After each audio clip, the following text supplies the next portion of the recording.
కావలి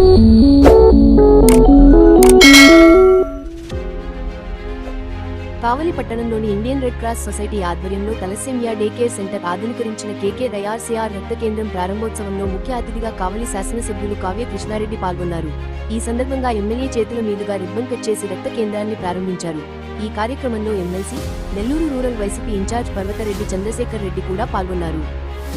ఈ సందర్భంగా ఆర్డీఓ కార్యాలయ సమావేశ మందిరంలో ప్రముఖ వైద్యులు రెడ్ రక్త కేంద్రం కన్వీనర్ డాక్టర్ బెజవాడ రవికుమార్ అధ్యక్షతన ఏర్పాటు చేసిన సభా కార్యక్రమంలో ఎమ్మెల్యే కావ్య కృష్ణారెడ్డి మాట్లాడుతూ తనకు రెడ్ క్రాస్ అంటే కేవలం రక్త సహాయం చేసే సంస్థగానే తెలుసని, కావలి రెడ్ క్రాస్ లో 12 రకాల సేవలు అందుబాటులో ఉన్నాయని ఇప్పుడే తెలిసిందని అన్నారు. 1863 సంవత్సరంలో హెన్రీ డునాంట్ ప్రారంభించిన రెడ్ క్రాస్ ఖండాతరాలను దాటి కావలికి చేరి ప్రజలకు ఎనలేని సేవలు అందించడం విశేషమని అన్నారు.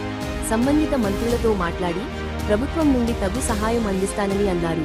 కావలిని కనకపట్నంగా తీర్చిదిద్దాలనే తన ఆకాంక్షలో రెడ్ క్రాస్ కూడా ఒక భాగం అయి తద్వారా ప్రజలకు పలు సేవలు అందిస్తామని అన్నారు.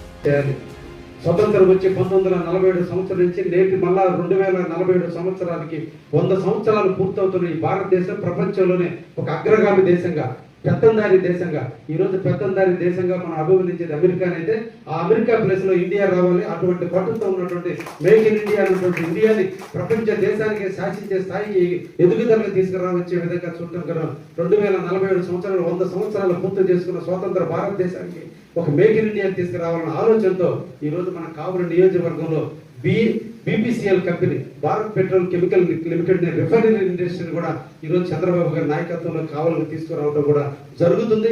అదంటూ జరిగిన నాడు 1,00,000 కోట్ల రూపాయల ఇన్వెస్ట్మెంట్ ఈ కావలికి వస్తుంది. 1,00,000 కోట్లు అంటే 1,25,000 ఉద్యోగాలు, ఓన్లీ ప్రత్యక్ష ఉద్యోగాలు. ఇది ఒక కాస్మో నగరంగా మారిపోతుంది. అంటే అన్ని భాషలకు సంబంధించిన వ్యక్తులు ఈ ప్రాంతంలో నివసించేటువంటి పరిస్థితికి ఈ రోజు వచ్చింది. అందుకని నేను ఎమ్మెల్యేగా, కావలి కాపు కాసుకునే వ్యక్తిగా, ఈ ప్రాంత అభివృద్ధి ప్రదాతగా, నా బాధ్యతగా ఒక అగ్రికల్చర్ కుటుంబం నుంచి పుట్టి ఈ రోజు నిరంతరం కావలిలో మీ అందరితో తిరుగుతూ, మీతో మమేకమవుతూ, మీతో కలిసిమెలిసి మీ అందరి అండదండలతో ఈ రోజు ఎమ్మెల్యే అయిన వ్యక్తిగా నా బాధ్యతగా కావాలని ఈ రోజు బాగుపరచాలనేటువంటి దాంట్లో రాజకీయాలను పక్కన పెట్టా, రాగద్వేషాలను పక్కన పెట్టా. ఒకటి నా ఎయిమ్ ఎలక్షన్లో, నెక్స్ట్ ఎలక్షన్లో గెలుస్తామా ముఖ్యం కాదు, బతికినంత కాలం హీరోగానే బతకాలనేటువంటి ధ్యేయంతో ఈ రోజు కావాలని అభివృద్ధి కోసం తపన పడుతున్నా. దీంట్లో విమర్శలు వచ్చినా, ప్రతి విమర్శలు వచ్చినా, పొగడతలు వచ్చినా, పొగడికి లొంగేది లేదు, విమర్శకి భయపడేది లేదు. ఒకే ఒక దైవం ఈ కావాలని అభివృద్ధి చేయాలి. అందుకోసమే కావలికి 3 పక్కల రోడ్లు లేకపోతే రేపు ఫీజిబిలిటీ సర్టిఫికేట్ వచ్చేటువంటి పరిస్థితి లేదు. ఇక్కడ ఇండస్ట్రియల్ అభివృద్ధి జరగాలంటే ఇక్కడ ఉన్నటువంటి శాంతి భద్రత ప్రశాంతంగా ఉంది కావాలి. ఇక్కడ ఎవరైనా జీవించవచ్చు. ఇక్కడ ఎవరు వచ్చినా కావలి ప్రజలు హక్కును చేర్చుకోవడానికి సిద్ధంగా ఉన్నారు. ఏ భాష ప్రజలు వచ్చినా ఇక్కడ స్వేచ్ఛగా జీవించవచ్చు. ఇక్కడ డ్రింకింగ్ వాటర్ ప్రాబ్లం లేదు, ఇక్కడ కమ్యూనికేషన్ వ్యవస్థకి ప్రాబ్లం లేదు, రోడ్ల వ్యవస్థ ప్రాబ్లం లేదు. వీటన్నిటి సదుపాయాలు ఏర్పరిస్తే తప్ప ఇండస్ట్రీలు వచ్చే పరిస్థితి లేదు. నా ధ్యేయం మీరు ఇచ్చిన ఓటు, మీరు ఓటు అనేటువంటి ఓటు నాకేసి గెలిపిస్తే నాటి నుంచి నేటి వరకు కూడా ఈ 5 నెలల కాలంలో నా ఒకే ఒక నా ధ్యేయం, ఈ యువత, మన కావలిలో ఉన్నటువంటి యువత నిర్వీర్యం కాకూడదు, ప్రతి యువత ఉద్యోగ రూపకల్పనలో కావాలన్న ఆలోచనతోనే ఈ రోజున నేను ఈ రోడ్లు విస్తరణ చేసిన, కావలి ట్రంక్ రోడ్డును విస్తరణ చేయాలని సంకల్పం చేస్తే నేను, నా ఫ్యామిలీ, నా బిడ్డలు వచ్చి కావలిలో ట్రంక్ రోడ్లో వస్తువులు కొనరు. కానీ కొనేటటువంటి వాళ్ళందరూ కూడా కావలి ప్రజలు.